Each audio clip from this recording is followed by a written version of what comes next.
అయిపోయిన తరువాత ఏడ్చి ప్రయోజనం లేదు. జరగనున్న వాటిని ఆపటంలోనే విజ్ఞత ఉంది. జరగక మునుపే తెలుసుకోవటం వివేకవంతుడు చేసే పని.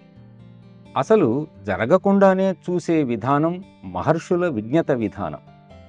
మనలో కొంతమందికి మనం చేసే పనుల పర్యవసానాలు చేసిన తరువాత కానీ తెలియవు. చేస్తున్నప్పుడే కొంతమందికి ఈ పని ఫలానా ఫలానా విధంగా పరిణమిస్తుంది అని తెలుస్తుంది. ముందరే తెలిసి ఉండటం వల్ల విజ్ఞుడు దాన్ని చెయ్యడమే మానేస్తాడు. కాబట్టి అది కూడా క్రమశిక్షణే. క్రమశిక్షణ అనేది ఆత్మనియంత్రణలో ప్రకటితమవుతుంది. అంటే అది కర్మను చేయకపోవటంలో నియంత్రణ అన్నమాట. అది ఏ పనైనా సరే. ఎందుకంటే ఏ కర్మకైనా ఫలితం ఉండి తీరవలసిందే. కర్మ తరువాత ఫలితం రావలసిందే. అసలు ఆలోచనను కూడా రానీయకండి. ఎందుకంటే ఆలోచనకు కూడా ఫలితం ఉంటుంది అని అన్నారు బాబూజీ.